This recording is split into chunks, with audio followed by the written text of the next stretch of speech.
The room was so cold that the water in the wash basin could freeze. There was no fire. There was little food.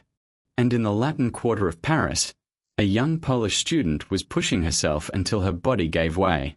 Stories from those years describe her wearing every piece of clothing she owned to keep warm. They tell of her fainting from hunger because study mattered more to her than supper. At that moment, Marie Curie was not a celebrated scientist. She was an immigrant with poor French, almost no money, and years of lost education behind her. How did a woman who could barely afford to eat become the first person to win 2 Nobel Prizes? Every legend was once unknown. This is the story of what came before Marie Curie. She was born Maria Skłodowska in Warsaw on November 7, 1867, when much of Poland was ruled by the Russian Empire. Her parents were teachers. Education was not simply a profession in their home. It was a form of resistance. Russian authorities were attempting to suppress Polish culture, and schools were expected to follow an official curriculum shaped by imperial control. Maria learned the required lessons, but she also absorbed the language and history of a country that did not officially exist as an independent state. Her father taught mathematics and physics. When his professional position became less secure, the family moved into smaller apartments and took in boarders to survive. Then loss entered the household. Maria was 8 when her eldest sister, Zofia, died of typhus after becoming infected by a boarder. Before Maria turned 11, her mother died of tuberculosis. 2 deaths. 2 empty places at the family table. What remained was discipline. Maria excelled at school and graduated from secondary education with a gold medal. But academic achievement could carry her only so far. Women were barred from attending the universities available to her under Russian rule. Her brother could pursue formal higher education. Maria and her sisters could not. So she studied where the authorities could not easily control her. She became associated with the clandestine educational movement later known as the Flying University. Classes shifted between private homes and secret locations, allowing Polish students, including women, to study subjects forbidden or restricted by the state. But secret lectures could not provide a recognized scientific degree. Paris could. There was one problem. The Skłodowski family could not afford to send 2 daughters abroad. Maria and her older sister Bronia formed a pact. Maria would work and help pay for Bronia to study medicine in Paris. Once Bronia was established, she would help Maria do the same. Maria was not yet 17. For the next 6 years, she worked as a tutor and governess while studying whenever time allowed. She taught the children of wealthy families, saved what she could, and sent money to her sister.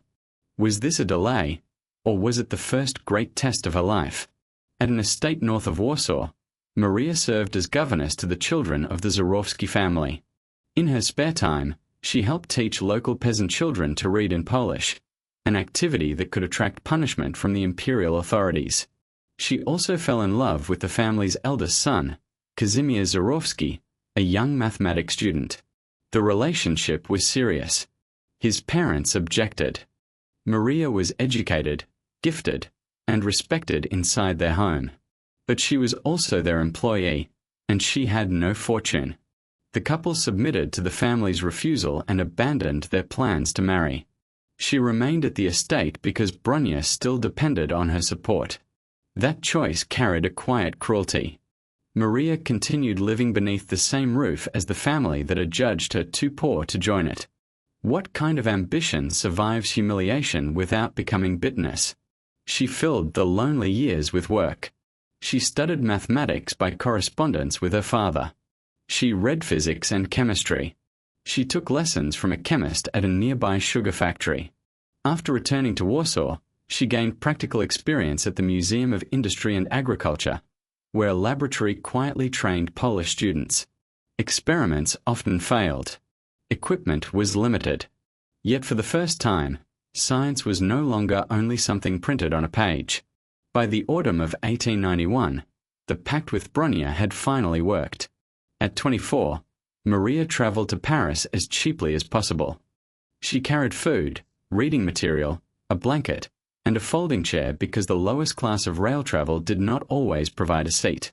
In Paris, Maria became Marie. She enrolled at the Sorbonne and initially lived with Bronya and her husband. Their home offered comfort, but it was far from the university. The journey cost time and money, and Marie had waited too many years to waste either. She moved into a small room in the Latin Quarter. The freedom was exhilarating. The poverty was real. Her preparation was weaker than that of many French students, especially in advanced mathematics and technical French. She answered the gap with brutal concentration. The room stayed cold. Meals became optional. Study did not. Marie later observed that her situation was not exceptional among Polish students in Paris. But ordinary hardships still demanded extraordinary endurance.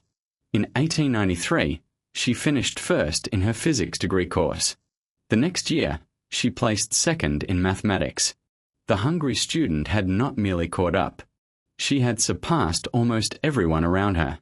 But degrees did not guarantee a laboratory, and a scientist without a laboratory is trapped between knowledge and discovery. In 1894, while searching for space to study the magnetic properties of steel, Marie was introduced to Pierre Curie. He was an accomplished physicist with a quiet manner, little interest in status, and laboratory conditions scarcely better than her own. Science brought them together before romance did. They married in a civil ceremony in July 1895. Marie wore a dark blue outfit practical enough to use later in the laboratory. There were no rings and no elaborate celebration. Their partnership was simple. Their problem was not. In 1896, Henri Becquerel reported that uranium compounds emitted mysterious rays.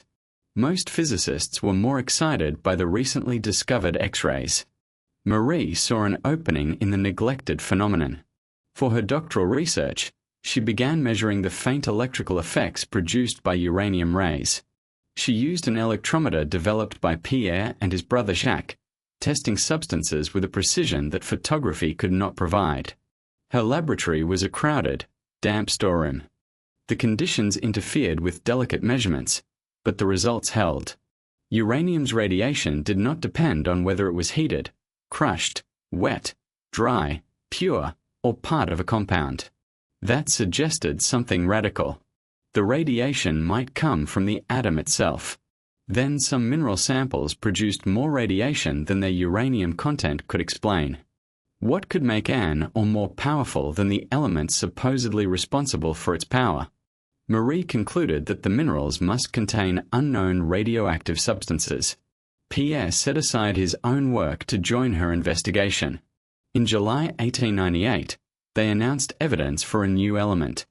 Marie named it Polonium after Poland, placing her occupied homeland onto the periodic table. In December, they announced another element, Radium. Announcing it was not enough. They had to isolate it. The work moved into an abandoned shed that had once been used for medical dissections. It was poorly ventilated and exposed to the weather. The Curies processed large quantities of pitchblende residue, separating, dissolving, filtering, heating, and measuring the material again and again. The Austrian government supplied a ton of the mineral waste. Even with industrial assistance, Marie needed more than 3 years to isolate 1/10 of a gram of radium chloride. The work was exhausting. It was also dangerous, although the full danger of radiation was not yet understood. The substances damaged skin. The laboratory air carried contamination. Marie and Pierre handled radioactive materials with protections that later generations would consider unthinkable. Still, the dim shed produced a new science. On June 25, 1903, Marie defended her doctoral thesis on radioactive substances, becoming the first woman in France to receive a doctoral degree in science. That same year, the Nobel Prize in Physics was awarded to Henri Becquerel, Pierre Curie, and Marie Curie for research into radiation phenomena. The first proposal from French academics had named only the two men. Pierre insisted that Marie's contribution be recognized. She became the first woman to receive a Nobel Prize. Fame arrived, but it did not repair everything. The Curies still struggled for proper facilities. Pierre's health deteriorated. In 1906, he was killed beneath a horse-drawn vehicle on a Paris street, leaving Marie with 2 daughters and a grief that no scientific discipline could contain. She took over his teaching position and became the first woman to hold a professorship at the Sorbonne. In 1911, she received the Nobel Prize in Chemistry for the discovery of radium and polonium and for her work isolating radium. She became the first person to win 2 Nobel Prizes and remains the only individual awarded Nobel Prizes in 2 different scientific categories. During the First World War, she helped bring mobile X-ray equipment to wounded soldiers. Her research moved beyond the laboratory and into hospitals, operating rooms, and the emerging treatment of disease. But the work collected its price. Years of exposure to radioactive materials damaged her health. She died in 1934 from aplastic anemia, an illness widely linked to that exposure. Even some of her surviving notebooks remain radioactive. The cost of her greatness was not a single cold room or a missed meal. It was a lifetime of choosing work over comfort, evidence over acceptance, and purpose over safety before the danger was fully visible. The student who once collapsed from hunger in an unheated Paris room went on to reveal energy hidden inside matter itself. The woman considered too poor to marry became one of the most honored scientists in history. And the immigrant once barred from university changed what universities, laboratories, and the world believed a woman could do. Her light came from years spent in darkness, because every legend was once unknown.